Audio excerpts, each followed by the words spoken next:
Existen muchas aplicaciones para aprender inglés, incluso muchos cursos, pero esta en concreto, Duolingo, para mí es de las más interesantes, ya que ha llevado la gamificación y la interacción con usuarios a otro nivel. Ahora, en este caso, vamos a aprender su historia de su fundador y cuáles son sus lecciones principales. Acordémonos que al final siempre repasamos eso. ¡Vamos allá!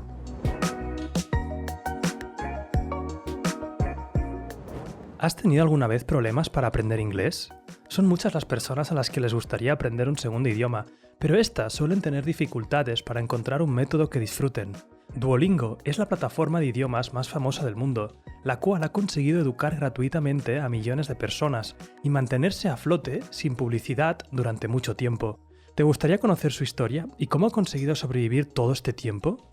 Aunque pueda parecer extraño, todo empezó a principios del 2000, cuando el spam se convirtió en un grave problema, no solo para las empresas, sino para el gobierno de Estados Unidos.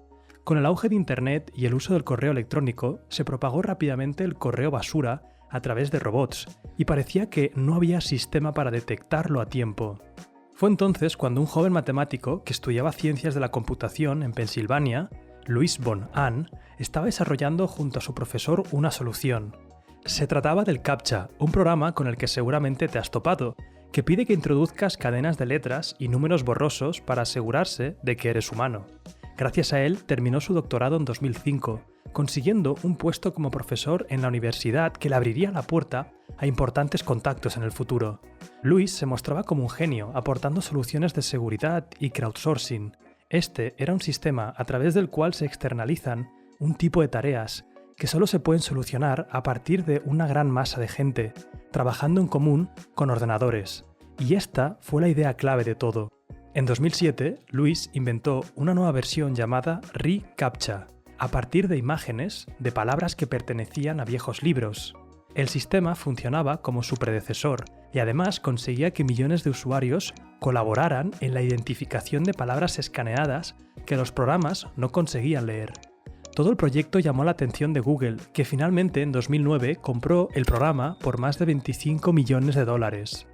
Con apenas 30 años, Louis se había convertido en millonario, y aunque ya no tenía por qué preocuparse, había algo dentro de él que le empujaba a continuar emprendiendo y solucionar cosas que le habían quedado grabadas desde su infancia. Y es que siendo niño, en Guatemala, se había percatado que no todo el mundo podía recibir una buena educación. Especialmente la gente sin recursos no podía aprender el inglés como segunda lengua, y esto disminuía sus oportunidades laborales. Además, aún con el auge que estaba teniendo Internet, la lengua mayoritaria de las webs era el inglés, y las traducciones al español eran escasas y malas. Louis se sentía frustrado por todo aquello, pero él tenía los recursos y la tranquilidad suficiente para lanzarse a buscar una solución. A finales de 2011, convenció a un exalumno suyo, Severin Hacker, para crear un proyecto con el que las personas pudieran traducir toda la web del mismo modo que funcionaba el reCAPTCHA. Por aquel entonces, los programas como Google Translate, que no estaban dando buenos resultados, y las empresas continuaban utilizando los servicios de traducción habituales. El crowdsourcing podía ser la solución, siempre y cuando encontraran la manera de motivar a personas para ayudar a traducir los textos en inglés de las webs. Y de repente, todo pareció encajar. Se imaginaron una aplicación donde la gente pudiera aprender idiomas y a la vez ayudaran a traducir los documentos de la web. Algo similar a lo que ya había conseguido con el escaneo de imágenes antiguas. De esa conexión de ideas nació Duolingo, una plataforma de aprendizaje de idiomas gratuita y diseñada para que los usuarios pudieran aprender a la vez que traducían documentos.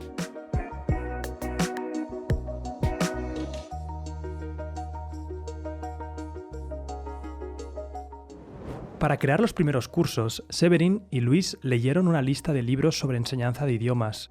Googlearon las 3.000 palabras más usadas en cada lengua, las tradujeron al inglés y las usaron para componer oraciones simples.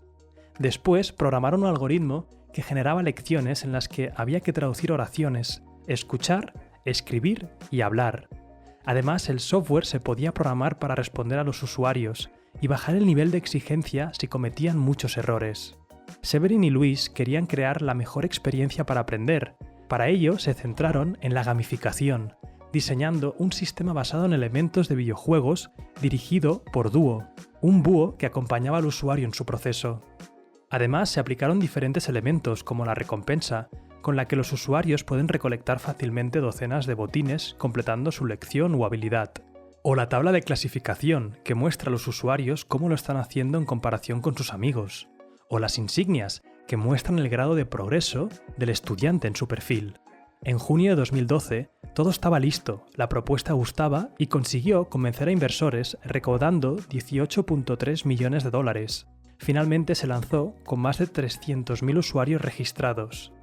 Al principio, Duolingo se centró en 2 idiomas populares, español y alemán, y su propio equipo comenzó con 10.000 oraciones traducidas, aprovechando documentos con licencias Creative Commons.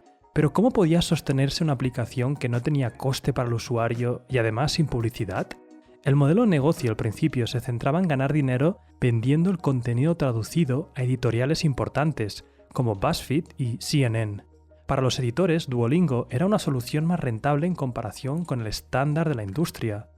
Además, les ayudaba a lanzar sus sitios web internacionalmente más rápido, ya que solo traducían los artículos desde el inglés, sin necesitar un equipo de nuevos escritores y traductores para cada lengua. Para los estudiantes de idiomas, Duolingo se destacó entre la competencia por su servicio totalmente gratuito y su innovación. Además, los estudiantes aprendían con sus frases reales y ayudaban en las traducciones de sus lenguas maternas. Y te estarás preguntando, ¿si todo el mundo podía traducir textos? ¿Quién aseguraba la calidad y la credibilidad a los editores? Aprovechando su formación científica, Luis y Severin crearon un equipo interno de personas que trabajaban para determinar las mejores formas de aprender. Realizaron pruebas para poner mejores ejercicios, leían a conciencia los comentarios de la gente y mezclaban el feedback y los reportes de errores con su inteligencia artificial. El objetivo era que los usuarios tradujeran oraciones dentro de su capacidad y las lecciones más complicadas se bloquearan hasta que los usuarios completasen las tareas más simples. De ese modo, Duolingo juntaba su tecnología con la experiencia diaria de sus alumnos para conseguir las mejores traducciones. El proyecto empezó a crecer rápidamente. Solo un año más tarde de su lanzamiento, Duolingo ya había alcanzado los 13 millones de usuarios, y ese mismo año Apple la reconoció como la aplicación del año.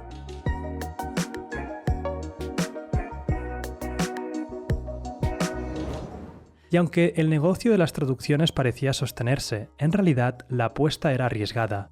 Duolingo no pagaba para retener a los traductores, y las traducciones más especializadas o locales eran difíciles de obtener. Además, la monetización parecía algo lenta para cubrir los costes y el crecimiento del proyecto. Con todo, Duolingo se percató de un dato importante. Solo en 2014 se había calculado que 1.200 millones de personas querían aprender una segunda lengua.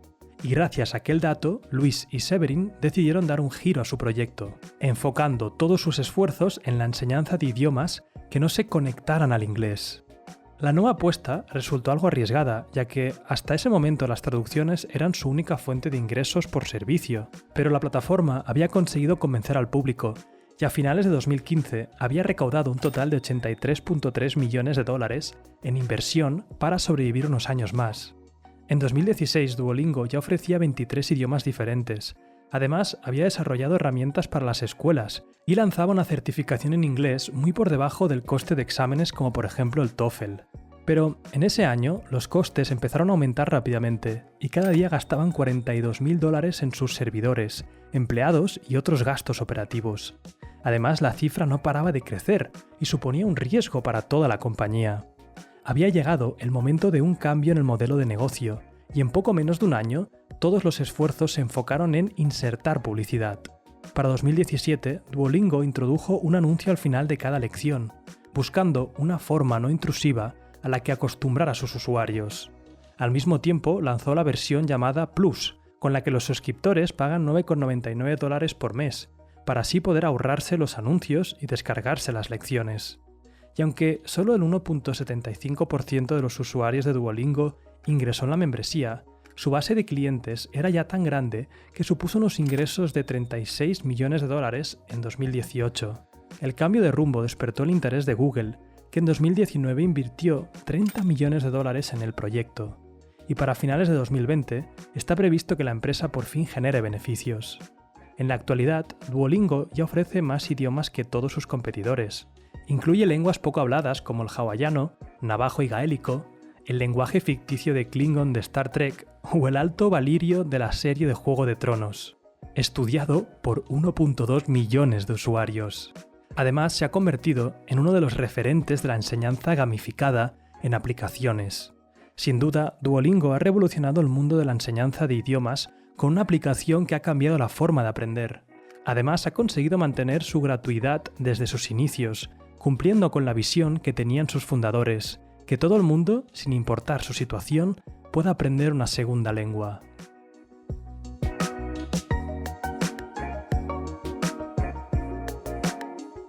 Ahora, como siempre, vamos a por las lecciones principales. Una de las primeras para mí es que cuando empiezas nuevas empresas, es interesante ver cuáles son tus fortalezas anteriores, cuál es tu track record, con qué cuentas, por así decirlo. En el caso de Duolingo, en el fondo el fundador quería resolver el problema de que todas las webs pudieran entenderse por muchas personas y se acordó de lo que había hecho con lo del CAPTCHA y el reCAPTCHA para abordar este problema con todo el tema de el crowdsourcing. Entonces, cuando empieces en tu propia empresa, la siguiente, no pienses en la idea que te apetecería hacer, es decir, con qué cuentas, con qué activos ya cuentas y a partir de eso, ¿qué puedes seguir haciendo? La segunda lección es que para mí Duolingo es un caso de estudio de gamificación. La gamificación para mí en productos que realmente premian que los usuarios sigan usándolos, como por ejemplo nuestra empresa Líder Sumaris, son esenciales porque realmente es lo que hace que esa persona le siga aportando valor. Cosas como por ejemplo la prueba social, las insignias, las recompensas, son realmente cosas a estudiar para plantearlo en tu empresa, cómo puedes hacer que aumentar esa engagement e interacción de tus clientes actuales. Y por último, el tema de cómo han cambiado el modelo de negocio y si os fijáis, es algo complicado introducir esa publicidad y Duolingo lo ha hecho de una manera poco a poco y para que no cause ese rechazo, ¿no? A veces estos cambios, muchas veces los visionarios queremos hacerlos de repente, ¿no? Vamos con nuestra empresa a hacer ahora esto y cambiamos todo. Y eso puede producir rechazo no solamente para nuestros clientes, sino para nuestro propio equipo. Entonces, hacerlo de forma transicional para mí es clave. Yo siempre lo que hago es poner objetivos, luego hablar con el equipo, me lo bajan y a partir de ahí se desarrolla un plan poco a poco para llegar a ese objetivo. Y nada más, ya sabes que aquí estamos haciendo siempre casos y aportando valor para que tu emprendedor puedas llevar al máximo tu empresa y en el futuro que nos invites a un café. Así que si eres nuevo, suscríbete porque vamos a sacar muchos más contenidos y nos vemos en el siguiente. Que vaya bien. Chao.